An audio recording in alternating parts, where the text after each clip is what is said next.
For every dollar that I propose to spend on education, he spends $5 on a tax cut for the wealthiest 1%. Those are very clear differences.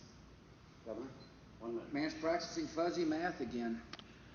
There's differences. Under Vice President Gore. That was a clip from the October 3, 2000 presidential debate between Vice President Al Gore and then Texas Governor George W. Bush.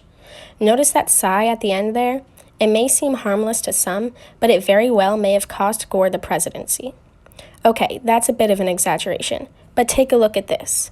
A few weeks after the debate, Sam Adams, yes, the beer company, partnered with marketing company Roper Starch to conduct a poll that asked voters, which candidate would you rather have a beer with, Bush or Gore? Despite a Gallup poll showing that the majority of voters found Gore to be more knowledgeable, having a better vision for the future, and caring more about the needs of the people, the majority of people said they would rather have a beer with Bush. That sigh, among other things, led many voters to feel that Gore was arrogant and unlikable.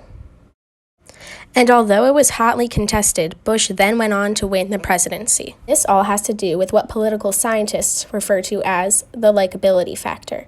But what makes a candidate likable, and how do they attempt to ensure that they will pass their own beer tests? According to Tim Sanders, author of the book The Likeability Factor, there are 4 things that make a person likable: friendliness, relevance, empathy, and realness. Presidential candidates try and convince voters that they meet all these criteria throughout the race. Let's break them down one by one. First, friendliness. This one is pretty self-explanatory. No one is going to want to vote for a candidate they feel is mean or cold, but candidates still go above and beyond to prove they're the friendliest of the pack. Take Elizabeth Warren, for example. She makes sure that every single person who comes to her rallies gets a selfie with her, often staying hours after, smiling and shaking the hands of everyone in attendance and posing for more than 59,000 pictures since the beginning of her run. Next, relevance. In today's world, that means the often cringe-worthy spectacle of politicians appearing to be in the know about pop culture and showing off their humor to attract a greater audience. Candidates do this through appearing on talk shows or hosting Saturday Night Live. Hi, I'm Donald Trump, and I'll be hosting Saturday Night Live this week with musical guest Sia. And partaking or attempting to partake in cultural fads and memes. Third, empathy. This one is easier for certain candidates to prove than others. Joe Biden still remains at the top of most national polls, and perhaps one of the main reasons for this is because he is viewed as one of the most kind and empathetic candidates in the race. Biden has faced a series of tragedies in his life, including the death of his first wife and daughter in a car crash, and the death of his son Beau from brain cancer. These personal struggles have made many find him very empathetic and ultimately likable.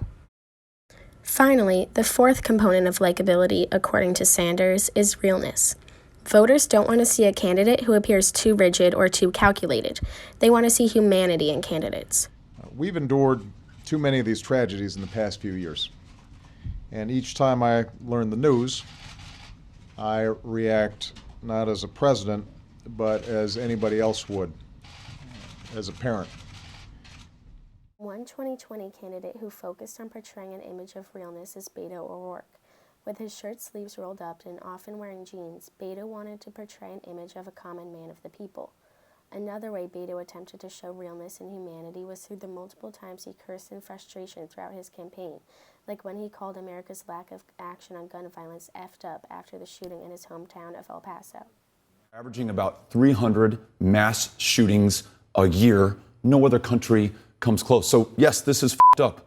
And remember that beer question from the Gore-Bush race? That question has been asked by pollsters during every presidential run since. But does likability still really matter as much as people think? In 2016, then-candidate Donald Trump's likability ratings were low, with a Gallup poll finding 62% of Americans found him unlikable and unfavorable, and yet he won the presidency.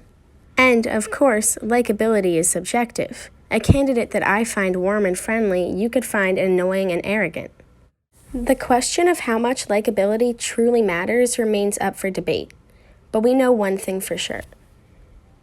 Candidates will continue to do whatever they can to appear as likable as possible.